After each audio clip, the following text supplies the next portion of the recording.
setelah melakukan diagnosa yang tepat, baru kami memikirkan untuk pengobatan dengan prompt treatment, dan kebanyakan kami menggunakan adalah minimal invasif.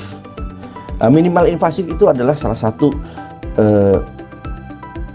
tolok ukur daripada rumah sakit yang profesional, di mana pembedahan atau pengobatan dengan sayatan yang sangat minimal.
Bismillahirrahmanirrahim.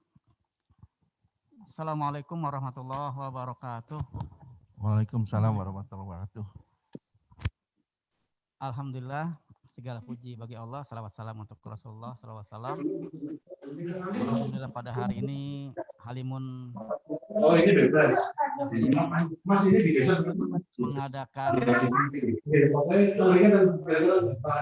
webinar selama 2 hari berturut-turut Ramadan berkah masa pandemi tetap sehat. Sini. Hari ini kita akan menampilkan Dr. Briantono M. Sunarwo, SPOT, yang selama ini kita kenal atau kami panggil dengan sebutan Dr. Tony. Selamat siang Dr. Tony. Selamat siang. Assalamualaikum warahmatullahi wabarakatuh. Waalaikumsalam. Terima kasih banyak dokter sudah meluangkan waktu di tengah-tengah kesibukan yang luar biasa. Hari ini kita akan membicarakan persiapan Ramadan di masa pandemi bagi penderita osteoporosis dan osteoartritis nih dok. Betul. Ya.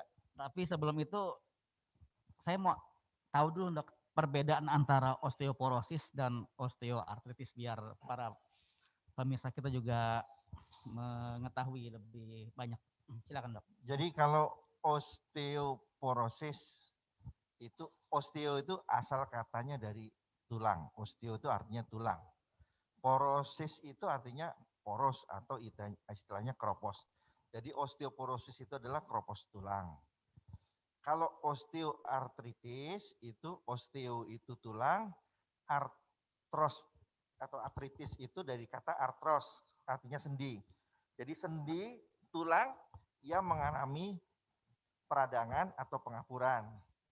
Kalau kita lihat, kita umpamakan seperti daun pintu. Kalau engselnya karatan, jadi kalau digerakin bunyinya kiat sakit, itu osteoartritis. Tapi kalau daun pintunya dimakan rayap, itu namanya osteoporosis. Nah, gitu aja ya, gampang. Nih partisipan kita lumayan banyak nih Dok, ada beberapa yang dari jauh bahkan ada yang dari Kalimantan, ada yang dari Jambi, ya, dokter perawat dari Jambi, ada dokter Pamela, terima kasih banyak sudah hadir di acara ini. Mungkin dokter akan menampilkan slide, silakan Dok. Baiklah, terima kasih dulu sebelumnya pada Pak Bagus dan tim, ada Mas Dwi, ada Pak Faik. Oke, slide-nya silahkan.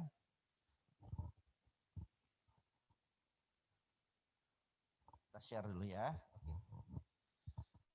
Jadi kalau kita cerita mengenai persiapan Ramadan di masa pandemi bagi penderita osteoporosis dan osteoartritis.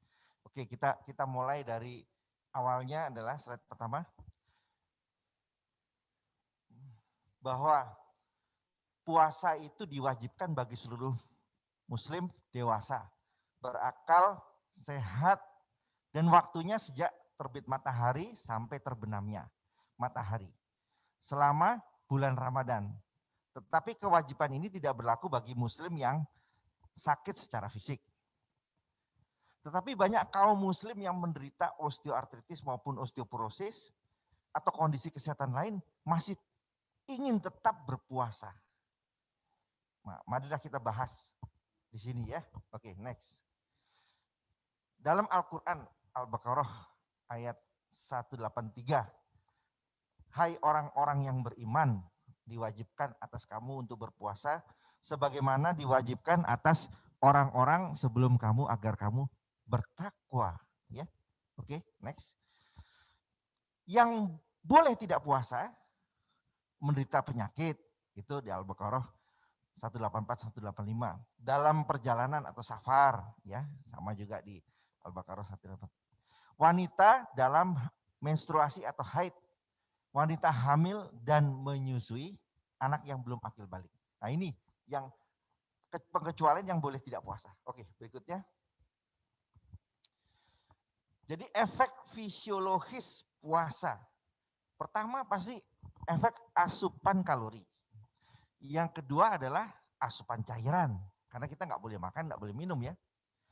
Efeknya pada apa? Pada sistem pencernaan, pada sistem ginjal, kelenjar endokrin, metabolisme lemak, sistem respiratori, dan sistem neurologikal. Ya, next. Yang unik pada puasa Ramadan, kita lakukan dengan ikhlas karena Allah, bukan karena disuruh dokter. Nah ini yang agak aneh gitu. Jadi orang berbuat, kalau orang disuruh dokter untuk puasa dan sebagainya susah banget. Tapi kalau bulan Ramadan dia ikhlas, dia mau melakukan puasa. Tidak ada selektif daripada asupan, misalnya hanya protein, hanya boleh jus, buah, dan hanya air. Tidak ada kaitannya dengan hitung-hitungan kalori yang membuat orang kelaparan. Dan ini apa? Melatih kedisiplinan pribadi. Berhenti untuk makan sejenak, minum, dan merokok. Ya, meningkatkan efek psikologis melalui salat dan doa. Oke. Efek puasa pada metabolisme, kalau kita lihat glukosa serum atau serum glukosa akan menurun, itu bisa sampai 60 miligram ya. Nah, insulin serum, karena efek pertama insulin serum juga meningkat ya. Serum glukagon dan growth hormone meningkat juga karena efek daripada glukosa serum menurun. Kemudian meningkatkan aktivitas simpatetik dan meningkatkan AMP siklik pada liver karena simpatetik itu naik. Oke, next. Karbohidrat metabolisme atau metabolisme karbohidrat pada Ramadan pada pekan pertama akan menurun sedikit. Kemudian normal lagi pada hari ke-20 dan sebagainya, dan akan naik pada atau akan normal kembali. 22% anak menderita hipoglikemi atau gula darahnya kurang dari 40 dan meningkatnya glukagon genesis di hati. Nah ini glukagon genesis di hati gunanya apa? Membakar lemak. Jadi sisa-sisa lemak-lemak tubuh kita akan akan terbakar di situ ya. Oke, next. Puasa dan metabolisme lemak menurun pada keduanya, total kolesterol dan trigliserid pada hari-hari pertama dan akan naik lagi sampai level seperti sebelum puasa.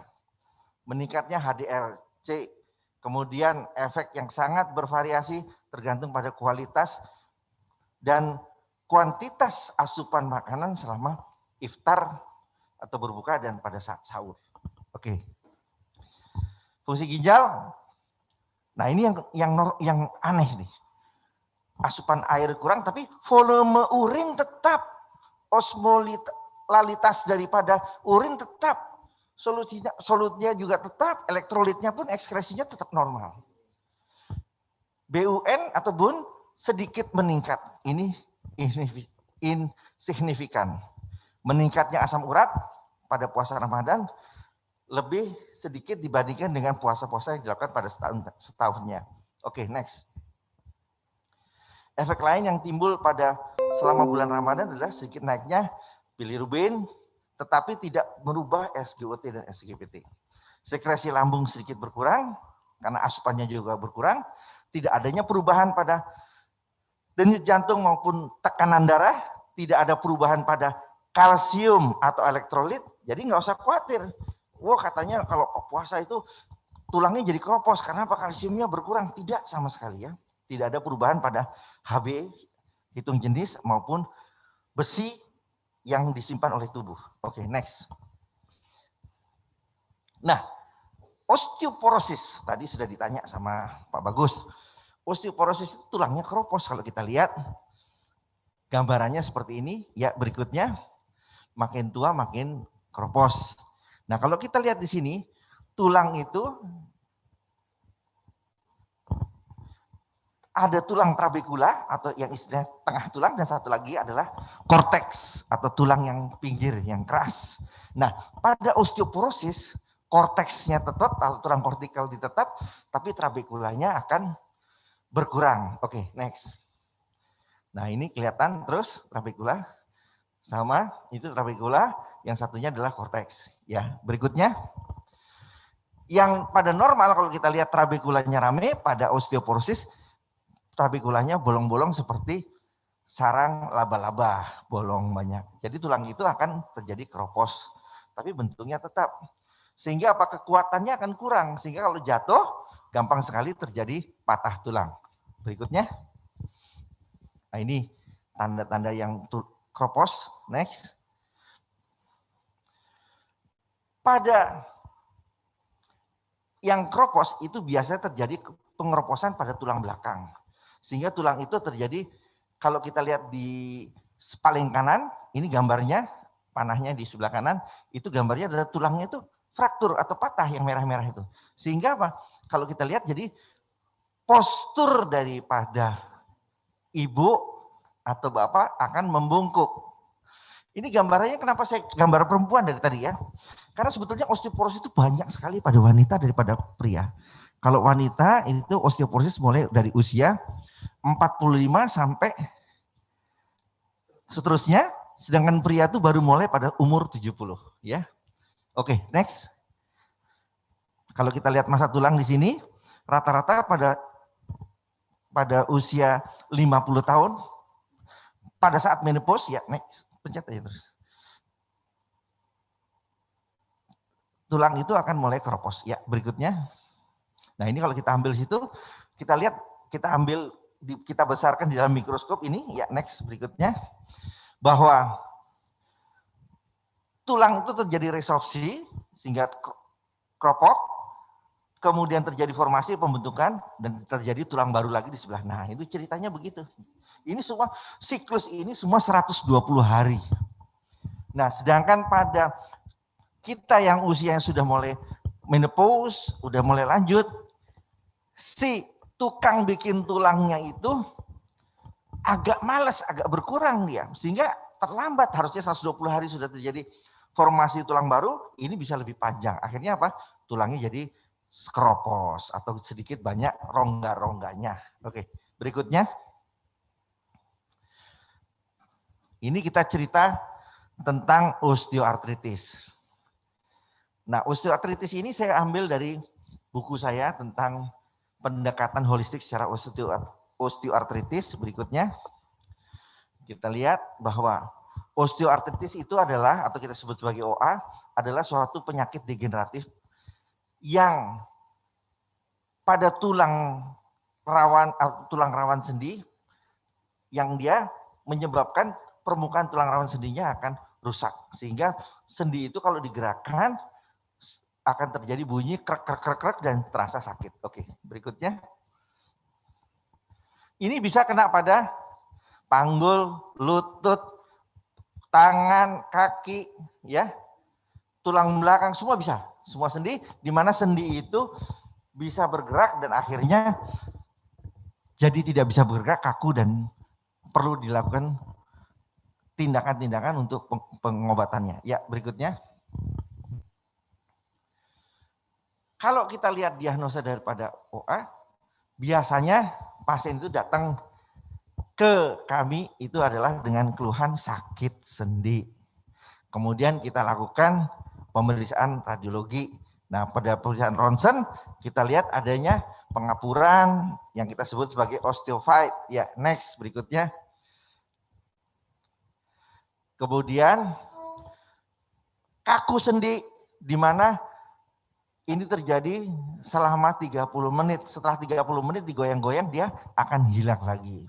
Kemudian terjadinya hambatan daripada range of motion yang kita sebut sebagai, jadi sendinya tadinya bisa menekuk sampai 100 derajat, ini cuma sedikit. Sehingga lutut yang tadinya bisa untuk sholat sekarang nggak bisa. Sholatnya harus di bangku karena hanya mentok sampai 90 derajat atau 70 derajat. Ya. Dan akhirnya apa? Mengganggu kegiatan daripada activity daily living atau kehidupan sehari-hari. Mau jalan sakit, mau ke kamar mandi sakit, mau mandi juga susah. Yang paling susah lagi adalah kalau orang udah mulai usianya sudah banyak, pipisnya jadi pendek. Nah, itu bolak-balik harus ke kamar mandi. Nah, itu banyak yang pasien itu datang ke saya dengan keluhan, "Dok, saya ini ada gangguan kencing." Kenapa? Biasanya saya bisa kencing di kamar mandi, sekarang nggak bisa, Dok. Baru jalan sebentar udah kencingnya udah keluar. Bukan karena kencingnya bisa keluar, karena jarak yang tempuh dari tempat duduk atau tempat tidur ke kamar mandi itu yang biasanya bisa dilakukan dalam waktu 1 menit atau 1,5 menit atau lebih atau setengah menit, sekarang jadi panjang jadi 2 menit, sehingga akhirnya pipisnya kecer-kecer atau tumpah-tumpah di tengah jalan. Ya, itulah gangguan yang paling banyak ngeluh ke saya. Dan satu lagi adalah tidak bisa sholat lagi di bawah. Sholatnya harus di kursi. Ya, oke. Berikutnya. Bagaimana kita untuk preventif untuk mencegah osteoartritis? Kita harus lakukan apa? Latihan atau exercise yang secara reguler. Terus istiqomah. Nanti saya kasih lihat gambar-gambar bagaimana cara untuk latihan atau senamnya. Sangat sederhana sekali. Kemudian apa? Kontrol dari berat badan, ya. Jangan terlampau gemuk. Karena kalau terlampau gemuk itu overweight, ya. Kopernya banyak, ya susah nanti itu jalan, ya. Sama aja kalau bapak ibu atau pergi kemudian bawaannya banyak kan susah jalannya. Dan yang penting untuk semuanya, osteoartritis maupun osteoporosis, adalah kita jangan sampai trauma, jangan sampai jatuh. Prevention daripada trauma. Ya, next berikutnya. Nah, ini contoh senam yang dilakukan di atas tempat tidur. Gampang, kakinya dinaikkan ke atas, kemudian ya berikutnya ditekuk. Ya, slide berikutnya. Nah, ya diangkat begitu, lihat ujung kakinya pun ditekuk, ya supaya apa? Terjadi stretching dan kekuatan ototnya baik. Dengan kekuatan otot yang kuat, berarti apa? Tulangnya tidak kropos. Kemudian sendinya dengan menekuk sendinya berarti lebih loncer sehingga tidak anunya. Nah, ini sambil duduk, ya. Kalau kita sering sebut sebagai kayak suku batok, ini sebetulnya adalah apa? Gambaran kita kalau sholat ruku. Jadi coba saya taruh di tempat tidur jadi seolah-olah kayak duduk. Padahal harusnya kalau diputer 90 derajat ini seperti kayak ruku ya. Ya, berikutnya ini untuk stretching daripada tulang belakang ya. Kalau saya bilangnya apa? Gerakan apa? Rayuan pulau kelapa. Lurus ke kiri, berikutnya lagi ke kanan lagi. Ya, next berikutnya. Nah, ke depan ya, ruku dan ke belakang. Semua bisa, sederhana, dan ini bisa dilakukan di rumah. Tidak perlu menggunakan alat-alat ya. Tidak perlu menggunakan pakaian khusus. Pakai daster bisa, pakai celana pendek bisa, apa saja bisa. Ya, oke, berikutnya. Dan dianjurkan untuk jalan. Nah, untuk meningkatkan kualitas tulang supaya tidak keropos, katanya langkahnya itu harus banyaknya berapa? 10.000 langkah. Tapi berikutnya WHO itu telah mencatatkan bahwa gerakan senam, ini senam apa nih? Tai Chi ini termasuk gerakan senam yang sempurna untuk osteoartritis, osteoporosis, pernafasan, dan apa? Konsentrasi daripada otak. Jadi ini semua sempurna, lengkap sekali. Ada urusan otaknya, ada urusan jantungnya, ada urusan sendinya, ada urusan tulangnya. Ya, oke, next. Nah, di sini ini yang saya mau ceritakan tentang pola makan. Karena kalau tadi kita bilang urusannya dengan puasa. Biasanya Bapak atau Ibu makan berapa kali sehari? Semua pasti jawab 3. Nah, makan pagi, makan siang, makan malam. Nah, begitu puasa Ramadan, puasa makannya jadi cuman 2 kali. Makan sahur sama makan malam. Nah, oke, gampang mikirnya. Sarapan pagi kita tarik ke sebelum subuh. Kita sebut sebagai apa? Sahur atau iftar. Sahur ya, sebelum subuh. Makan malam kita tarik ke maghrib. Nah, kita sebut sebagai apa? Iftar. Ada yang nanya, lah terus makan siangnya kemana dok? Makan siangnya saya bungkus, saya bilang. Untuk apa? Kita kasih sedekah kepada kaum duafa. Nah, tetap 3 kali juga. Jadi makan pagi kita tarik untuk sahur, makan malam kita tarik untuk iftar, untuk buka puasa, makan siang kita sedekahkan. Nah, disitulah artinya puasa Ramadan. Nah, kemudian kalau lihat gambar saya ini ada di buku osteoartritis, yang paling bawah itu tulisnya air 8 gelas, air putih. Bagaimana minumnya dok kalau 8 gelas? Gampang saya bilang.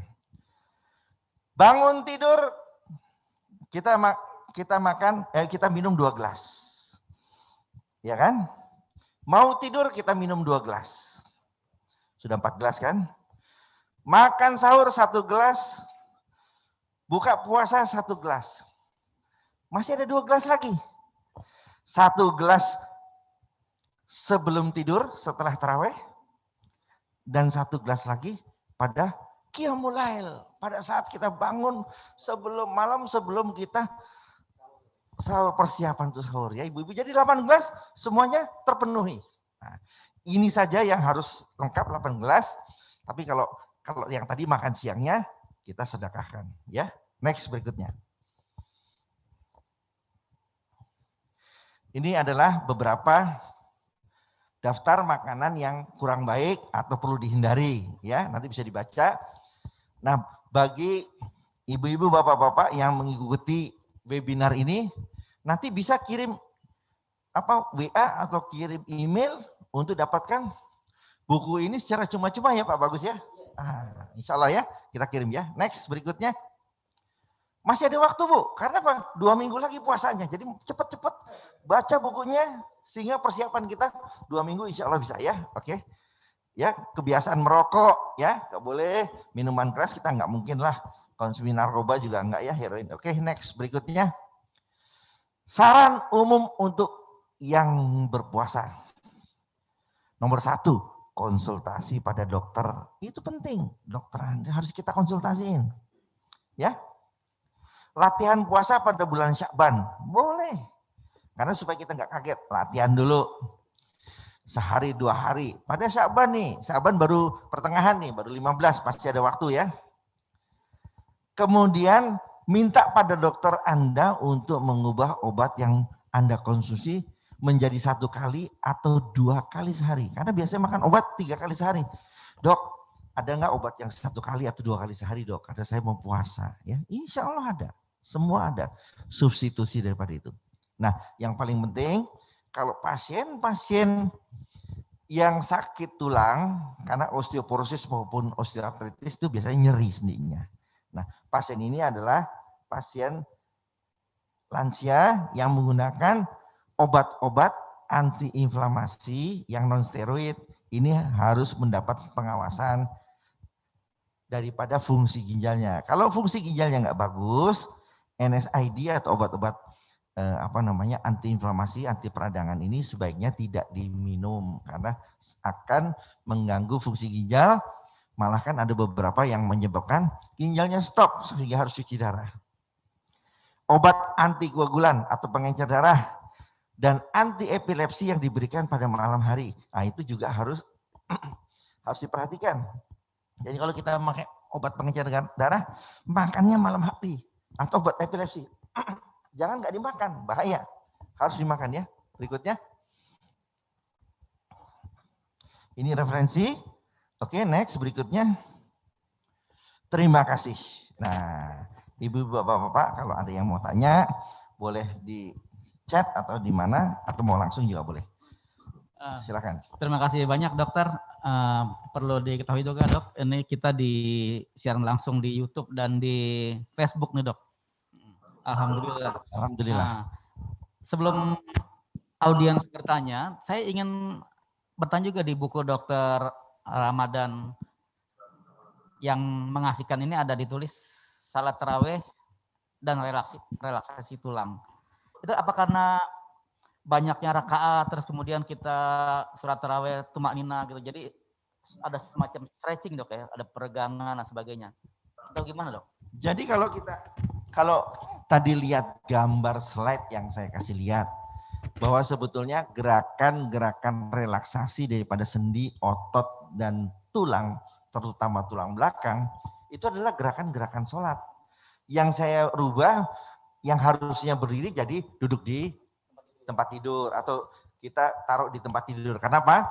Karena supaya jangan jatuh, itu aja. Nah, kalau kita bisa sholat taraweh, misalnya 8 rakaat, berarti 8 kali gerakan. Dan itu gerakannya terus-menerus atau istilahnya continuous selama 8 rakaat. Nanti tambah witir 3 jadi 11 rakaat. Jadi gerakannya bukan main, itu merupakan stretching yang istilahnya kita dapat pahalanya taraweh, tapi kita dapat manfaatnya daripada stretching sehingga otot, sendi, dan saraf-saraf tulang belakang semua terrelaksasi.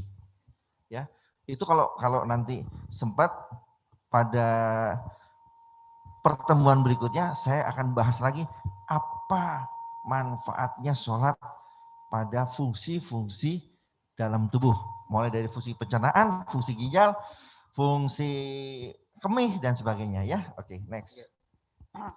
Ini saya dapat titipan pertanyaan nih dok. Apakah fisioterapi dapat mengurangi nyeri pada penderita osteoartritis? Fisioterapi bisa mengurangkan nyeri karena pada fisioterapi itu akan terjadi relaksasi daripada otot-otot yang tegang dan akhirnya apa? Sirkulasi darahnya menjadi lancar. Dengan sirkulasi darahnya lancar, jadi zat-zat peradangan itu akan diserap oleh tubuh dan dibawa ke liver, ke hati dan ke ginjal dibuang. Nah itu sehingga kita rasanya lebih nyaman. Makanya kalau kita habis pijat urut, apa tuh namanya? Suka kan orang pegel-pegel habis olahraga tuh pergi urut ke tukang urut dan sebagainya, rasanya badan tuh seger. Terus bisa tidur pun bisa nyenyak karena apa? Sirkulasinya baik ya. Asam laktatnya hilang semua. Oke. Oh iya iya. Ini ada pertanyaan dari chat. Assalamualaikum dokter, saya Cica dari Meruya Selatan. Wak saya sudah 3 bulan ini agak kesulitan kalau ruku, sujud, dan duduk di antara 2 sujud ketika sholat. Lututnya nyeri katanya. Apakah ini karena rematik atau apa ya dok? Terima kasih atas penjelasan dokter. Yang pasti adalah ada gangguan pada lutut dan panggul maupun sendi tulang belakang. Apakah itu karena rematik apa tidak, kita susah. Karena kita harus lakukan pemeriksaan. Rematik itu ada penyakit khusus yang kita harus lihat hasil laboratoriumnya. Anggap aja ini sebagai gangguan daripada kekakuan sendi atau peradangan sendi yang kita sebut sebagai artritis. Jadi kalau artritis itu secara luas itu ada 200 penyakitnya. Nah, banyak itu, dok ya kalau gitu. itu nanti ada rematik, ada yang autoimun, ada yang lupus, ada yang macam-macam ya. Ada asam urat, ya, ada psoriasis, ya, macam-macam. Oke. Oh iya. Jadi radang sendi juga termasuk terkait sama autoimun dok, gitu? Ya, terkait dengan autoimun juga. Ya. Uh-huh. Jadi sekarang tuh tadinya waktu saya belajar tuh, saya juga masa iya sih penyakit kok begitu banyak ya. Ternyata sekarang nowadays itu kalau kita lihat di Jakarta, di Indonesia itu banyak sekali penyakit-penyakit yang aneh-aneh yang sebetulnya notabene kalau di buku memang ada tulisannya, tapi dulu tuh waktu pendidikan nggak pernah ketemu, sekarang banyak ketemunya. Apakah karena sekarang ilmu itu menjadi lebih gampang, atau karena pola hidup kita yang sudah banyak yang mulai tidak sesuai dengan kehidupan yang normal, sehingga apa, penyakit-penyakit itu timbul ya. Artinya kemungkinan besar osteoartritis atau osteoporosis juga menyerang orang-orang muda juga bisa dok ya? Saya sudah punya penyakit, sudah punya pasien yang usianya masih belasan tahun. Untuk 7 osteoporosis. Allah. 17 tahun, 17 sudah tahun. ada 18 tahun. Itu kalau menurut ilmu buku apa ilmu kedokteran itu hal yang nggak mungkin. Tapi ternyata terjadi, dan ini karena apa? Karena dia melakukan olahraga atau yang kita sebut sebagai exercise yang berlebihan, karena dia ingin punya kemampuan fisik yang baik sehingga dia melakukan olahraga yang berlebihan atau kita sebut sebagai overuse osteoporosis. Ya. Oke. Ada lagi pertanyaan nih dok dari Mega, Dokter Mega ya di Jakarta. Tanya dok, di pandemi ini lansia yang sakit osteoartritis atau osteoporosis takut berobat ke rumah sakit. Padahal sebelumnya rutin berobat dan diberi NSAID. Dan injeksi intraartikuler. Sekarang hanya telekonsultasi dan telemedicine dengan dokter spesialisnya.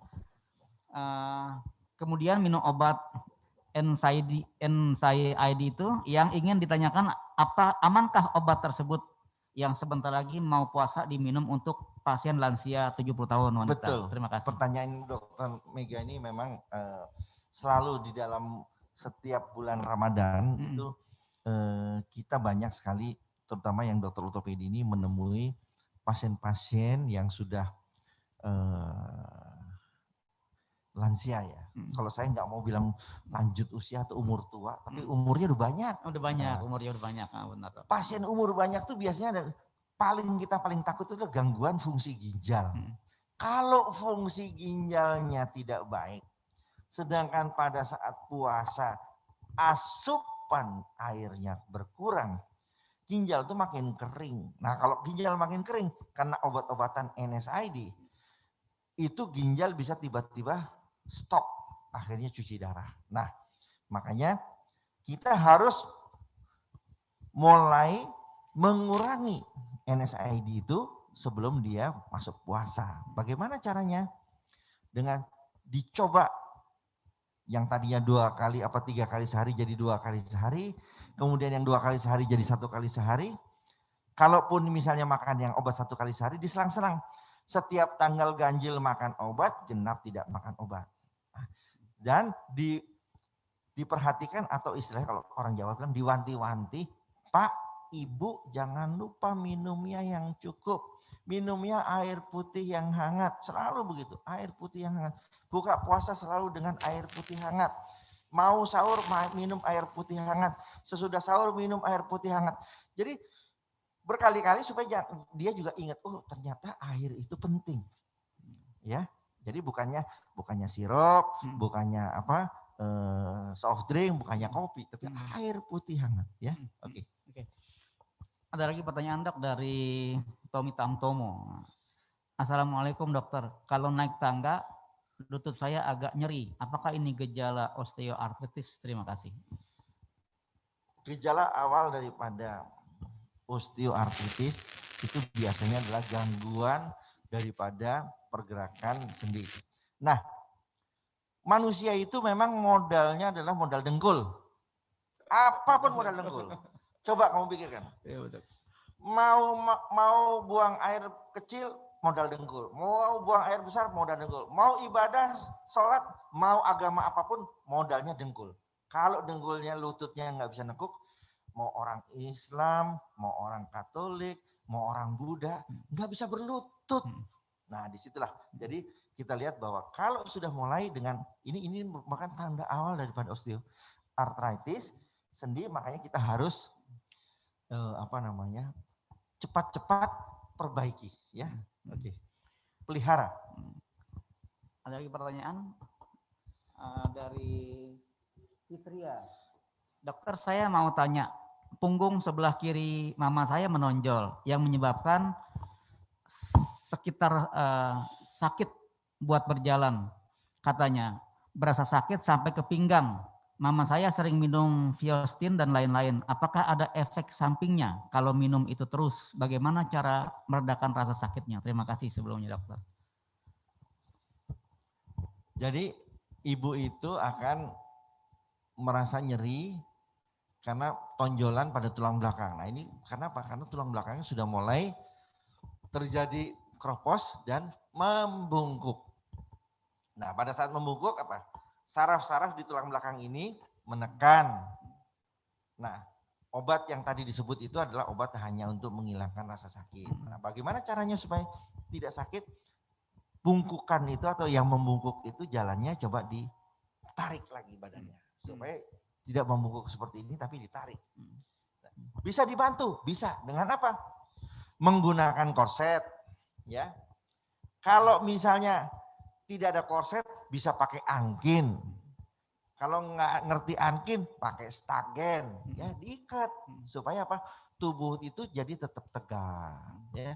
Jadi jalannya ditegapkan. Kemudian apalagi? Supaya badan ini tidak bungkuk jatuh ke depan, gunakan alat bantu jalan, tongkat. Ya. Rasulullah juga ngajarkan kita, kalau sudah sepuh, jalan pakai tongkat. Itu adalah sunnah, boleh kita pakai tongkat gagah. Dan sekarang tongkat itu banyak sekali. Kalau dulu kan agak susah, sehingga kita harus bikin sendiri dari kayu, dari apa. Sekarang banyak yang jual. Ada tongkat yang ringan, ada dari aluminium, ada yang bisa di apa namanya lipat, ada hiasannya ya, pokoknya menarik sekali. Oke. Ada pertanyaan lagi nih dok, dari Mbak Nur. Mbak Nur apa Mas Nur nih, maaf ya. Selamat siang dok, saya masih 21 tahun, namun saya memiliki low back pain karena bulging disc. Apakah itu sama dengan OA dok? Dan apa yang harus saya lakukan untuk menjaga kondisi saya, mengingat saya masih muda dan ingin beraktivitas normal? Oke, pada saat bulging disc itu berarti discnya menonjol. Nah ini harus ditarik supaya bulging itu hilang. Bagaimana caranya? Dengan stretching. Nah stretchingnya seperti tadi yang digambar, putar ke kiri, putar ke kanan kayak pohon kelapa, atau dari depan tarik ke belakang seperti kayak gerakan kayang. Sehingga si bulging disc ini akan tertarik masuk lagi ke dalam. Kemudian pada pasien-pasien atau penderita yang bulging disc, usahakan untuk mengurangi ngangkat beban. Kalau ingin angkat beban atau bekerja yang menggunakan beban, pakailah korset. Jangan dorong-dorong meja tempat tidur, apalagi dorong mobil. ya, Iya. karena itu makin sakit. Dan kalau harus perlu loncat dan sebagainya, pilih cari jalan yang tidak perlu loncat. Jadi kalau sudah ada bulging disc, jangan main apa namanya, volley atau main basket, ya. Lebih baik cari gerakan-gerakan olahraga yang lebih ringan, sepeda atau jalan atau renang, ya.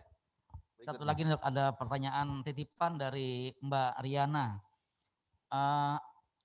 Apa sih, Dok, sebenarnya yang dimaksud dengan salah bantal itu? Karena leher saya sakit, orang bilang salah bantal. Itu maksudnya gimana, Dok? Kita tuh memang Bantal disalahin ya, Dok? senengnya orang tuh nyalahin aja. Yang posisi kita yang salah, bantal yang disalahin. Itu sifat manusia itu senengnya apa? Yang paling benar kita, yang salah tuh tempat lain. Nah itu ya. Sebetulnya nggak ada kata-kata salah bantal. Itu kan apa? Karena posisi daripada tidur kita itu tidak sesuai dengan struktur atau anatomi daripada leher. Apakah bantalnya ketinggian atau bantalnya miring dan sebagainya, atau tidur kita yang tidak seperti normalnya orang tidur, ya. Jadi kalau kita tidurnya sambil nonton TV terus ketiduran, ya miring kan, kepalanya nyeklek, ya bangun-bangun ya kaku ototnya. Gitu ya. Kalau kita tidur begini terus, ya terus bangun-bangun kaku, ya. Tapi untuk nangannya gimana, Dok? Kira-kira apa harus diurut-urut atau dikasih minyak Nah, apa gitu misalnya? jadi nanganinnya itulah otot leher belakang ini dikendorkan, ya. Kita kendorkan, bisa pakai tangan kanan, pakai tangan kiri, dikendorkan. Sudah itu kepala ini kan bisa aja cuma geraknya ke atas, ke bawah, ke kiri, ke kanan, gerakin gitu. Untuk otot bahu kita naikkan, ya. Kita naikkan begini, 1, 2, 3, 4, 5, kita kendorkan lagi. Kemudian apa? Kita pegang, kita putar ke depan, kita putar ke belakang. Itu saja ya. Supaya kendor semua. Ya. Ada satu lagi, Dok, pertanyaan ini dari Ibu Dewi Zainar. Selamat siang, Dok. Umur saya 53 tahun. Kalau habis olahraga jalan kaki, tumit kiri sakit. Itu gimana ya? Hatur nuhun. Wah, orang Sunda nih, Dok. Jadi Ibu Dewi, jadi kalau sudah 53 itu biasanya akan timbul tulang baru atau kita sebut sebagai osteopit itu di telapak kaki, ya, di tulang telapak kaki. Jadi kalau nyeri pada saat jalan, bagaimana caranya? Kita stretching dulu sebelum jalan. Stretchingnya kaki itu adalah dengan berdiri, kemudian jinjit di ujung jari, ya, jinjit turun lagi, jinjit turun 5 kali. Sudah itu kalau lagi jalan gunakan sepatu. Sepatu apa? Sepatu khusus yang untuk jalan. Jangan pakai sendal. Apalagi pakai sepatu yang bukan untuk jalan. Sepatu kulit dan sebagainya. Akhirnya apa? Keras, sakit. Jadi cari yang solnya khusus untuk jalan yang lembut, ya. Itu yang akan lebih bagus. Oh, terima kasih nih, banyak sekali, Dok. Nih ada Dr. Nunung Ainur Rahma dari Rumah Sakit Yarsi.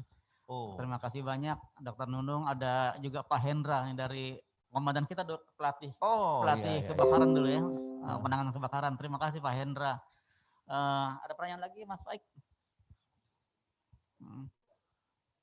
Dari Dr. Mega masih bertanya gimana kiat untuk mencegah dan menghilangkan nyeri lutut akibat OA yang sekarang makin lama makin nyeri, dan amankah untuk selama puasa agar bisa sholat full? Nah, jadi gini, nomor 1 yang pasti kita coba dulu, masih ada waktu 2 minggu untuk latihan, ya. Dengan latihan mengkonsumsi air hangat yang banyak supaya apa? Cairan sendinya menjadi cukup, dengan cairan sendi yang cukup sehingga insya Allah olinya ini akan kembali normal, ya. Ada beberapa tips makanan yang nggak boleh dimakan, ya itu coba jauhkan. Kemudian untuk meningkatkan cairan sendi itu selain ikan laut, ya, ikan laut bukan ikan air tawar, karena ikan air tawar itu kurang baik, kecuali ikan gabus, ya, ikan gabus bagus. Kemudian ikan laut putih telur, sayuran hijau. Sayuran hijau itu yang kita makan daunnya saja. Kemudian batangnya kita pitilin, kita buangin aja ya. Daunnya Kenapa dong dipitil? supaya asam uratnya nggak tinggi. Oh gitu. Nah, kita perlu itu. Kemudian buncis bagus, brokoli, sayuran yang tidak warna hijau seperti kentang, tomat, wortel juga baik ya. Nah itu, jadi buahnya pisang, jeruk, pepaya yang sederhana aja. Nah itu insya Allah kita bisa kembali ke normal lagi ya. Kalau ini kan dok ada alat peraga nih, dok. Kalau lutut, ini lutut dok ya kalau Ya. saya. Nah, itu cairannya ada di mana? Dia ini, Cairannya itu ada di dalam sendi. Jadi kalau kita lihat lutut bisa kelihatan. Nah ini tempurungnya nih. Nah ini tempurung kalau kita buka. Nah ini yang biru ini adalah permukaan sendinya. Nah cairan sendi itu ada di sini. Isinya berapa? Isinya itu sedikit. Kira-kira bahannya 2 cc sampai 4 cc. Tapi karena dia melumas, sifatnya jadi pelumas, sehingga dia akan licin, sehingga kalau jalan juga jadi enak. Oh iya. Lentur dok ya? Lentur. Jatuh semua. Ya udah. Oh gitu. Ya. Apa namanya cairannya dok? Apa? Cairan sinovial. Jadi kalau misalkan dia sudah nggak ada, habis. Kalau sudah habis biasanya kita suka ganti dengan kita suntikkan cairan menggunakan asam hyaluronat untuk supaya cairannya itu pulih kembali. Dan penyuntikan itu hanya sifatnya sebagai apa? Sebagai stimulus aja, pertama saja. Nanti tubuh itu akan membentuk lagi, bikin lagi cairan lagi. Ya? Oke. Ada yang bilang katanya kalau cairan sinovial itu sudah tidak ada lagi ketika sudah menopause atau gimana dok? Benar nggak gitu? Bukan tidak ada. Jadi cairan itu ya semua lah kalau sudah menopause, udah istilahnya udah usianya udah banyak, semua itu akan menurun ya produksinya. Jadi bukan hanya cairan, tulang pun yang tadinya kemampuannya 120 hari untuk melakukan pembentukan tulang baru bisa turun jadi 130, 140 bahkan 160 hari. Kemudian darah pun begitu. Ya. Insulin dan yang lain-lainnya juga begitu ya. Masih ada lagi Mas Faik? Pertanyaan? Masih ada waktu sedikit, Masih mungkin ada waktu sekitar 1-2 pertanyaan silakan. Sampai pukul 2 dok ya? Ya. Dari Pak Rifai, dok, selama puasa 1 bulan asupan gizi dan kalsium berkurang. Makanan apa saja yang diperlukan saat puasa agar asupan kalsium tercukupi? Terima kasih dok. Jadi kalau kita lihat bahwa asupan kalsium itu yang terbanyak adalah dari produk susu sapi, ya produk susu, di mana jadi susu bisa, yogurt bisa, keju bisa, atau produk-produk turunannya. Oh saya nggak biasa minum susu, nggak apa-apa. Jadi ikan laut yang kedua. Nah ikan laut ini dari yang paling kecil, ikan teri, sampai yang gede ya. Ikan salmon atau ikan tuna, semua itu bagus sekali, kalsiumnya tinggi. Kemudian sayur-sayuran, tadi hijau tadi saya bilang ya, brokoli, buncis itu bagus sekali, tomat ya, ada kentang, ada wortel, itu semuanya kalsium tinggi. Kemudian dari buah-buahan, pisang, jeruk, pepaya, kiwi, banyak sekali. Dan ada beberapa buah yang hanya kalau puasa itu bulan puasa ada yang namanya buah belewah. Belewah, betul dok. Belewah itu selain kalsium, potasium dan magnesiumnya pun tinggi, sehingga itu sangat baik sekali untuk mendukung daripada fungsi-fungsi ginjal selain untuk pembentukan tulang ya. Putih telur tadi juga, putih telur juga baik ya. Pertanyaan titipan juga nih dok, apa benar memakai sepatu hak tinggi dalam jangka waktu lama bisa menyebabkan osteoporosis? Kenapa sebabnya dok? Saya sih nggak ngelihat bahwa sepatu hak tinggi menyebabkan osteoporosis ya, tetapi bahwa dengan menggunakan sepatu hak tinggi yang ekstrim ya, sekarang kan kalau hanya 3 cm sampai 5 cm itu normal untuk wanita. Tapi kalau misalnya sampai belasan, 12, ada yang 15 cm, itu struktur tulang kakinya yang berubah. Nah dengan struktur tulang kakinya berubah, menyebabkan, karena tulang itu nyambung terus ke atas. Tulang kakinya berubah kan, jinjit begitu. Kemudian apa?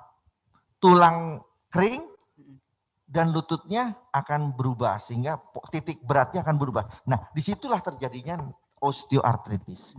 Kemudian kalau sudah osteoartritis, lututnya sakit, naik lagi ke atas ke panggul, tulang belakang sedikit berubah sehingga terjadi osteoporosis di tulang belakang. Nah, itu kaitannya. Jadi kalau dibilang sepatu menyebabkan ini ya juga tidak, tapi kalau berkelanjutan karena posturnya tidak normal, akhirnya terjadilah itu yang namanya osteoartritis maupun osteoporosis. Oh iya iya. Dok, apa benar kalau sendi juga bisa mengalami dislokasi, Dok? Bisa. Dislokasi itu adalah lepas sendi atau sendinya keluar dari tempatnya. Nah, kenapa bisa begitu? Bukan cuma tulang aja yang bisa keluar dari. Enggak, sendi. Kenapa? Sekarang itu kan banyak sekali lagi gandung-gandungnya orang lagi naik sepeda ya. Jadi kalau kita lihat bahwa hampir setiap minggu saya menerima pasien yang jatuh dari sepeda. Aneh-aneh. Ada yang jatuh dari sepeda karena ditabrak sama temennya, ada yang tiba-tiba ngerem nggak bisa, masuk lubang karena bannya kecil masuk lubang, lubangnya lebih gede, jatuh. Dan itu biasanya refleks adalah begitu jatuh itu apa? Tangan kita yang menahan. Nah, saya minggu lalu terima 2 pasien sikunya lepas. Sikunya lepas dislokasi. Ada juga yang bahunya. Ada yang patah pergelangan tangan. Jadi trauma itu bukan main menyebabkan, ya ruda paksa itu menyebabkan sendi itu yang harusnya pada tempatnya keluar ya. Oke. Nah terakhir dok, untuk semacam closing statement lah dokter sebelum acara kita tutup buat para pemirsa kita. Jadi pertama-tama saya atas nama Rumah Sakit Khusus Bedah Halimun, Dr. Tony Briliantono mengucapkan terima kasih telah berpartisipasi Ibu Bapak di dalam webinar ini. Tujuan dari webinar ini sebetulnya hanya sharing, bukan pengajaran tapi sharing dari apa pengalaman kami yang sudah hampir 40 tahun jadi dokter ngurusin urusan tulang ya. Nah, disinilah sedikit yang perlu diperhatikan tadi. Kalau puasa rumusannya adalah makan 3 kali jadi makan 2 kali. Kalau dulu teman-teman saya, kalau makan gitu makan siangnya kita bagi 2. Separuh kita tambahin di pagi, separuh tambahin di malam. Saya bilang itu nggak ada artinya. Jadi artinya justru makan puasa yang makannya 2 kali, jadi pada saat puasa makannya 2 kali, dari makan hari 3 kali, yang 1 kali makan itu kita sedekahkan sehingga kita punya nilai sedekah lagi, nilai pahala untuk puasa. Nah kemudian 4 sehat 5 sempurna tetap. Karbohidrat sebagai energi, kemudian lemak, protein dan sebagainya itu mineral adalah sumber. Kemudian yang makro mikronutrien, jangan lupa air. Nah air tidak boleh dikurangi. 8 gelas sehari tetap 8 gelas. Tadi dibagi ya. 4 gelas pagi, 4 gelas malam. Bisa kita atur ya. Kemudian tetap bergerak. Nah ini mungkin belum ada tadi yang saya bilang. Apakah kalau puasa itu kita nggak boleh olahraga? Boleh. Tetap olahraga. Tapi yang biasanya olahraga berat, rubahlah ke olahraga ringan. Karena apa? Tubuh ini perlu juga kebugaran dengan olahraga. Jalan merupakan olahraga yang ringan. Naik sepeda merupakan olahraga yang ringan ya. Kemudian jangan main bola, jangan main tinju dan sebagainya. Jadi kita cari yang memang sederhana dan lakukan olahraga itu pada sore hari atau petang dekat-dekat dengan maghrib atau dengan buka puasa, sehingga pada saat kita kehausan tinggal sedikit lagi langsung buka puasa ya. Nikmat sekali ya. Saya kira itu. Jadi pada saat Ramadan puasa bukan berarti kita harus foya-foya dengan pesta setiap hari, makanannya jadi lebih banyak, makannya lagi harus lebih istimewa, tidak. Makan seperti biasa, pagi sarapan jadi sahur, makan malamnya jadi buka puasa, makan siangnya kita kirimkan ke kaum du'afa. Saya kira itu aja. Wabillahi taufiq wal hidayah. Wassalamualaikum warahmatullahi wabarakatuh. Waalaikumsalam warahmatullahi wabarakatuh. Waalaikumsalam warahmatullahi wabarakatuh. Terima kasih banyak Dr. Tony sudah memberikan pencerahan pada kita pada siang hari ini. Ini ada door prize untuk beberapa penanya dan sudah dikocok ternyata yang keluar nama-namanya oleh panitia nih disebutkan di sini. Pertama Mbak atau maaf nih kalau salah, Mbak atau Abang ya, Bang Nur, Dr. Megawati, dan Fitria Andriani. Bisa, terima kasih. Ini hadiahnya nih ada handuk, ada payung, waduh, alhamdulillah nih semuanya berlogo Rumah Sakit Khusus Bedah Halimun. Ada juga tumbler, tumbler, ada payung, dan handuk. Semua penerima door prize adalah teman-teman kita dari luar Rumah Sakit Halimun yang mungkin kita juga belum pernah ketemu, belum pernah melihat orangnya juga. Nanti bisa dihubungi ke WA. Mana tadi Mas Sani WA-nya? Ke WA mana nih? Ini WA-nya. Bisa dihubungi ke WA 0858 6000 7299. Jadi kepada Kak Nur, Dr. Megawati, dan Mbak Fitria Andriani, silakan menghubungi sekali lagi 0856 6000 7299 atau ke Rumah Sakit Khusus Bedah Halimun. Nanti kita akan kirim, minta tolong dikirimkan alamat saudara-saudara sendiri semua. Mudah-mudahan dalam waktu dekat akan kami kirim ke tempat masing-masing. Sekali lagi terima kasih kepada semua partisipan, juga kepada Dr. Tony dan panitia yang besok juga akan melanjutkan webinar hari kedua, Rabu 31 Maret. Judulnya Persiapan Ramadan di Masa Pandemi bagi Penderita MAH Kronis dan Sistem Pencernaan. Yang moderatornya narasumbernya besok Dr. Febri Kurniawati, SPD, dokter spesialis penyakit dalam. Mudah-mudahan semua partisipan bisa mengikuti kembali webinar kita di hari kedua insya Allah besok. Pukul 10.00 sampai selesai. Sekali lagi terima kasih Dr. Tony sudah hadir di webinar ini dan mohon maaf billahi taufiq wal hidayah. Assalamualaikum warahmatullahi wabarakatuh. Waalaikumsalam warahmatullahi wabarakatuh.